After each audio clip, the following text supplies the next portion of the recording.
Muito bem, graça e paz. Aula de Atos dos Apóstolos e Epístolas Paulinas. Portanto, primeira aula. Inicialmente, Atos é a continuação do terceiro Evangelho. É como se fosse o Evangelho de Lucas, a continuação, porque o primeiro Evangelho foi o de Mateus, o segundo de Marcos, o terceiro Lucas. Então, como Atos, segundo estudiosos, foi escrito por Lucas, então seria um quarto Evangelho antes de João, ok? Evangelho sinóptico. Portanto, a continuação de Lucas, vamos usar esse termo. A evidência externa de vários escritores do segundo século em diante é unânime e suficiente para este ponto. E a evidência interna do estilo, perspectiva e assunto dos dois livros é igualmente satisfatória, o que nos indica que os dois autores, os dois livros, no caso Lucas e Atos, foram escritos por uma só pessoa, ok? O livro de Atos, como o terceiro evangelho, é dedicado a um certo Teófilo. Segundo estudiosos, Teófilo era um colega de Lucas na faculdade, ok? Teófilo fazia filosofia e Lucas fazia medicina, e ambos eram colegas, ok? Parece-nos entender que, é o que nos deixa claro no livro, que Lucas escreveu este relato para o esclarecimento, né? Como se fosse esclarecendo, explicando o relato de Cristo a esse colega dele, chamado Teófilo. O terceiro evangelho é o primeiro tratado, no caso o livro de Lucas, como se lê na sentença inicial de Atos. A data dessa obra dupla é matéria discutida. Alguns a colocam em 90 AD. A palavra AD significa Anno Domini, ok? Quando você escrever AD, sempre escreva todos maiúsculo, porque são dois substantivos, ok? Diferente de AC. AC, antes de Cristo. Cristo é substantivo e A é antes, portanto, é advérbio de tempo, ok? Antes. Aí pode ser feito com A minúsculo, mas nesse caso aqui, né, AD são todos maiúsculos e compreende o primeiro século da história da Igreja do Senhor. Portanto, AD, Anno Domini, Ano Dominante, Ano de Nosso Senhor. Ok? É mais correto quando você referisse, por exemplo, ao ano 70, quando se deu, ano 66, 67, a destruição de Jerusalém. Então é mais preferível colocar AD do que depois de Cristo. Ok? Destinatário, livro de Atos, tal como o Evangelho de Lucas, foi escrito e destinado ao oficial romano Teófilo, ok? Possivelmente, grande amigo de Lucas, ok?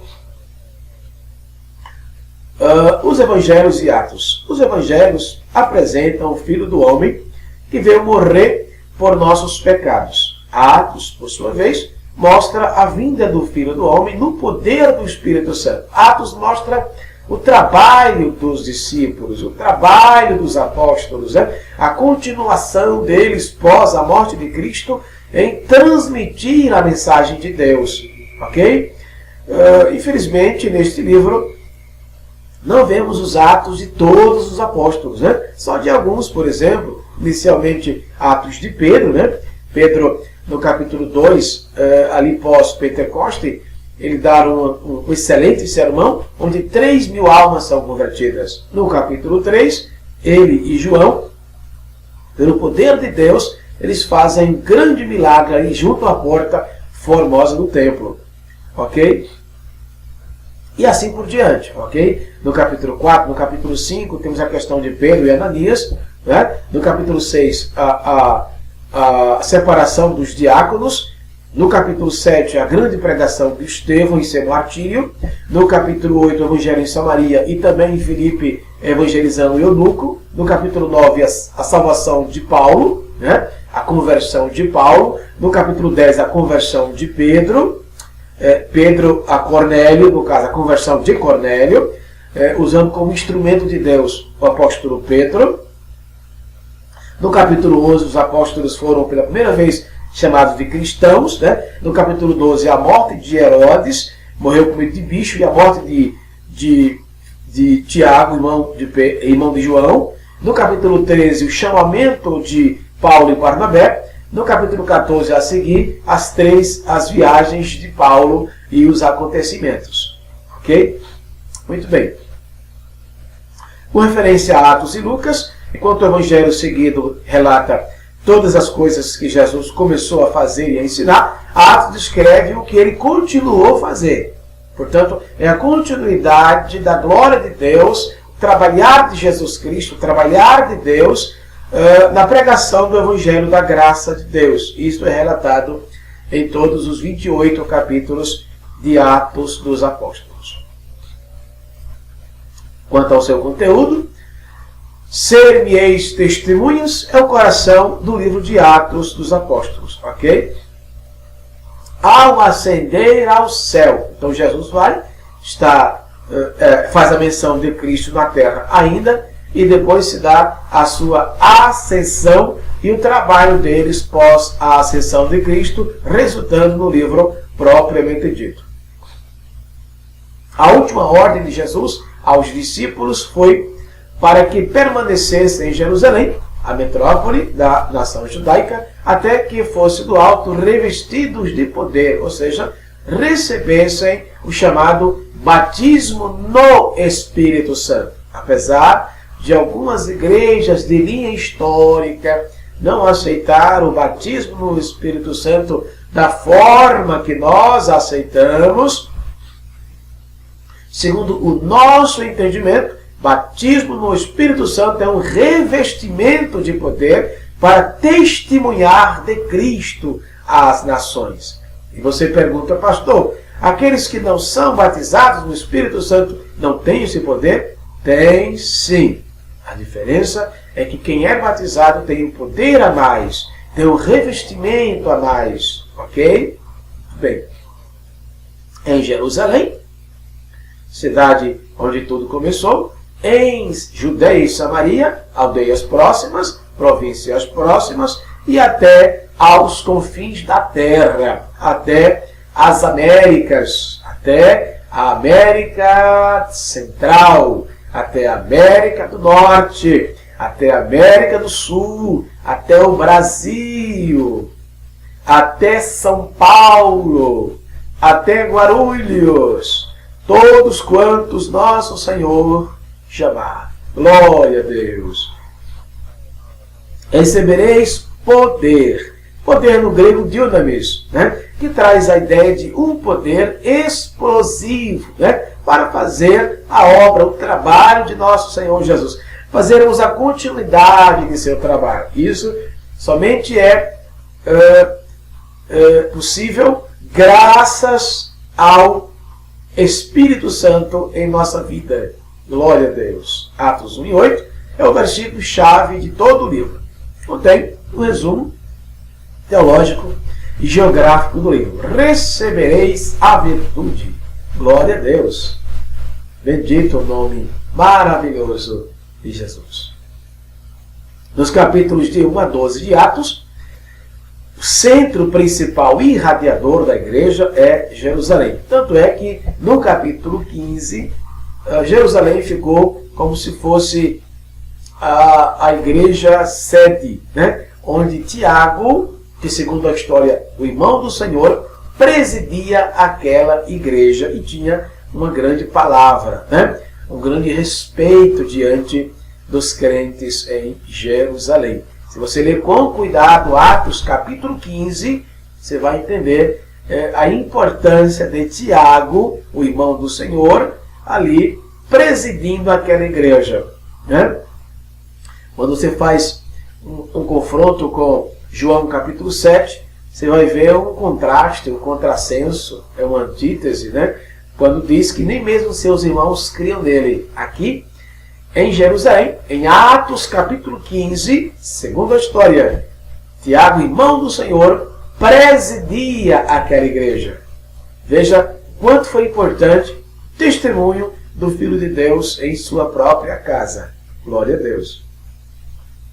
Nestes capítulos, Pedro diz aos judeus, no capítulo 2, tal, que se arrependam porque precisavam mudar seu modo de pensar em relação ao Messias. E graças a Deus, ali, irmãos queridos, cerca de 3.000 almas renderam-se aos pés do Nazareno.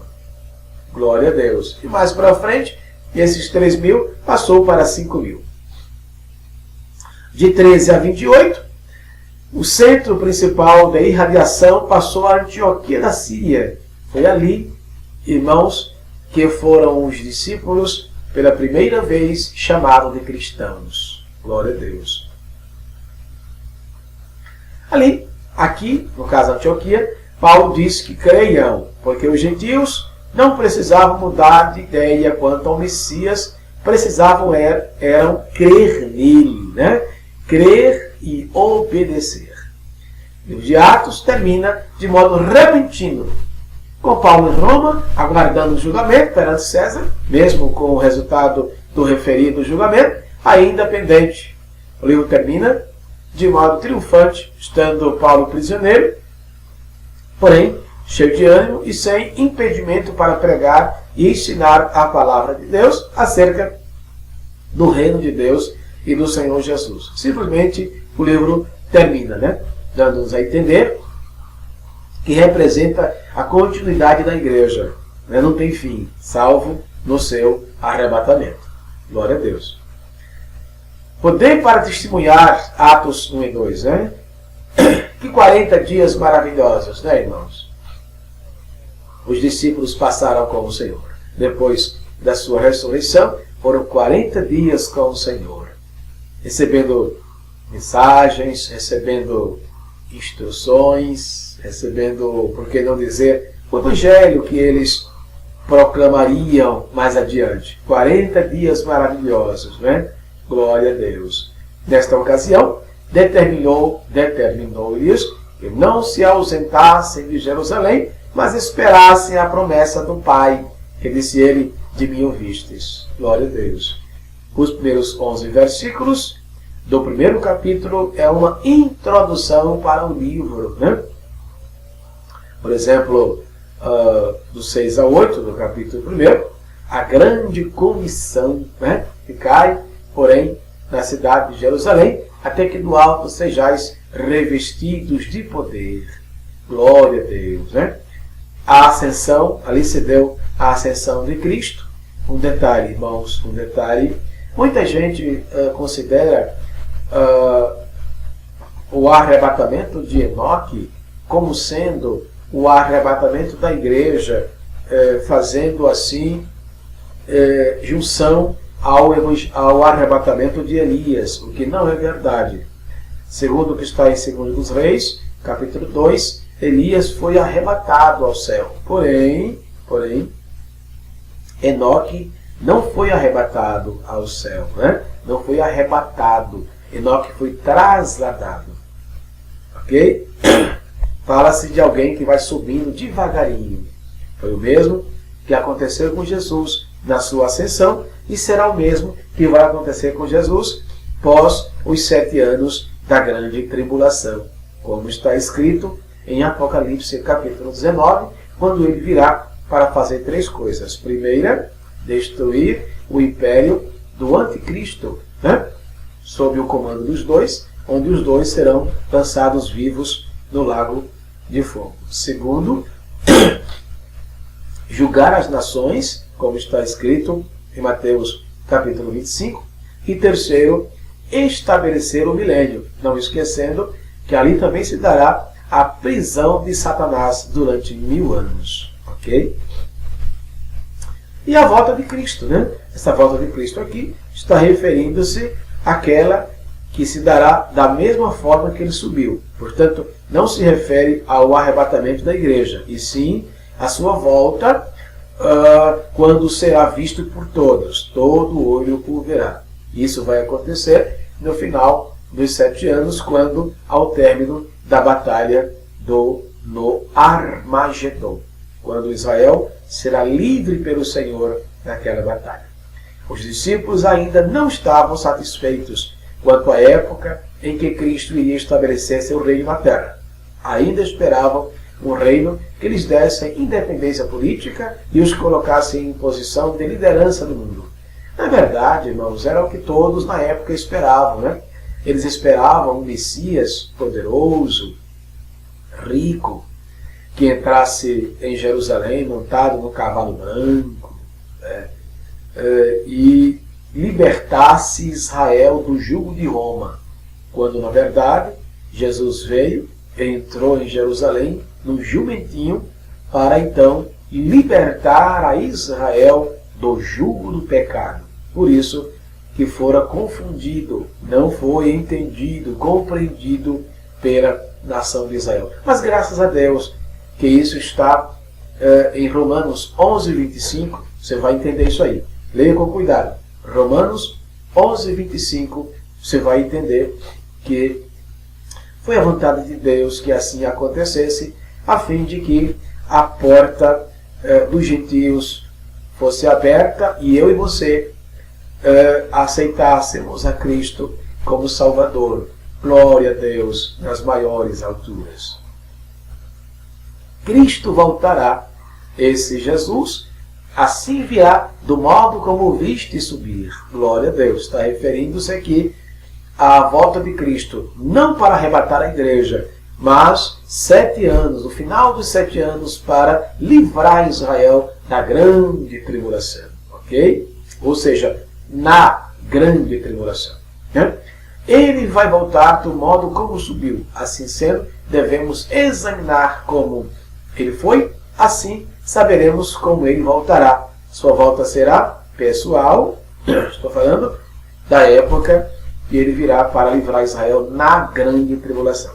Será pessoal, corpórea, estarão seus pés no Monte das Oliveiras e local, Monte das Oliveiras. Ok? O Espírito Santo no Pentecostes, o dia de Pentecostes. Veja, 40 dias ele passou na terra após ressuscitado.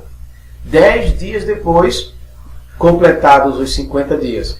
10 dias depois, aconteceu o acontecimento no Pentecostes, quando se deu ali a efusão do Espírito Santo. Os crentes foram batizados no Espírito Santo naquele dia. Portanto, no 50º dia. Por isso que o texto fala, cumprindo-se o dia de Pentecostes, porque cumprir-se-ia no 50º dia. Ok? Naquele dia, quando eles estavam oferecendo a Deus as primícias da terra, Deus lhes deu as primícias dos céus. Glória a Deus nas maiores alturas. E um detalhe, eles não receberam o Espírito Santo propriamente dito ali. Ali eles receberam a efusão do Espírito. Claro que aqueles que não tinham recebido antes, receberam ali.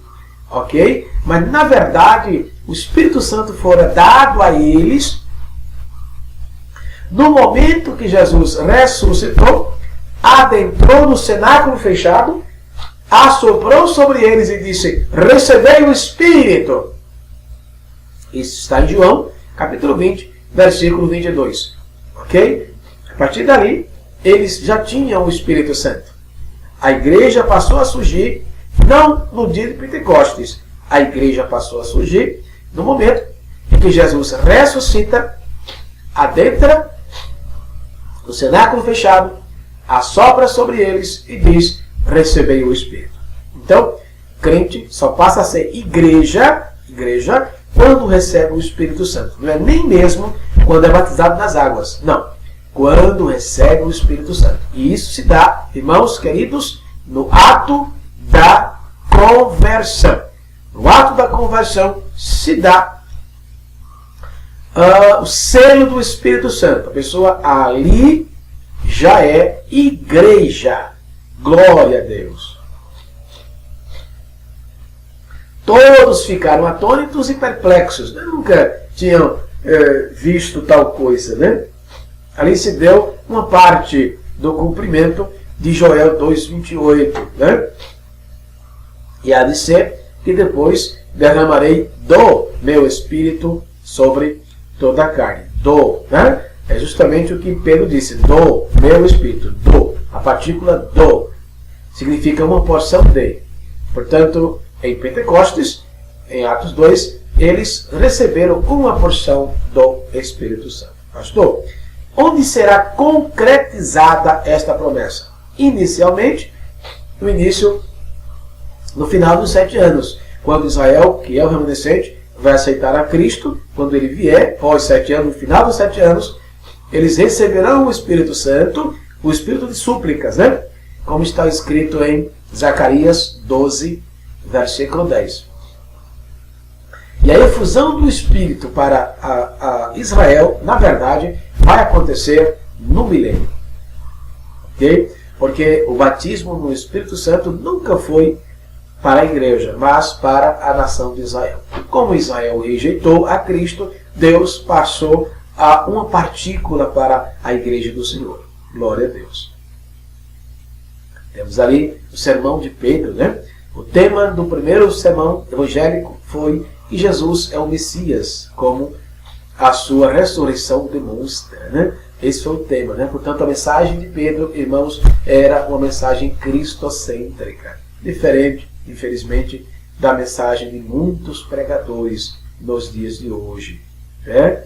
Que muitas vezes vão pregar e até cobram uma fortuna para então pregar o Evangelho. Esse que vos fala, esse que vos ensina, é contra essas coisas, ok? Muitos estão usando o Evangelho como meio de vida, e não é verdade. A essência do Evangelho não é essa, né? Como ele mesmo disse, de graça recebestes e de graças dai. Eu não me recuso a aceitar, né? O fato de alguém for pregar numa igreja e de repente Deus constranger o coração do pastor da igreja e ele dar-lhe uma oferta voluntariamente. Isso aí é diferente de alguém que comercializa o Evangelho da graça de Deus. Ok? Isso é totalmente diferente. Eu chamo isso, esta ação de viver pela fé. E não cobrar-se fortunas e fortunas para pregar um Evangelho que não é dele. Né? Um Evangelho que não é dele. Pedro é a figura central nos 12 primeiros capítulos de Atos. Né? O verdadeiro poder do Espírito Santo revelou-se quando esse humilde pescador se levantou para falar e 3.000 almas foram... Que bonito, hein? 3.000 almas se salvaram. Como poderíamos explicar a ousadia de Pedro, que antes fora covarde ao se levantar para pregar a uma multidão nas ruas de Jerusalém? Qual era o segredo do ministério de Pedro? É coisa séria acusar alguém de homicídio, né? Mas foi exatamente o que Pedro fez. Mas falou com tanta eficácia, com tanto poder, com tanta graça, com tanta unção, que eles disseram: varões e irmãos, o que faremos? Foram compungidos em seus corações. Glória a Deus. Que Deus levante, irmãos, no século XXI, dezenas, centenas e milhares, por que não dizer, de Pedros por aí, que pregue a palavra de Deus como ela é, né? Não com mistura, mas originalmente como ela é, com o fim de galgar multidão de almas para o reino celestial. Deus assim abençoe e acrescente a nossa fé. Glória a Deus. Aqui, meus queridos santos, terminamos a primeira aula do livro da matéria de Atos dos Apóstolos e Epístolas Paulinas. Fiquem todos com Deus. Até a próxima aula. Deus em Cristo vos abençoe. Shalom.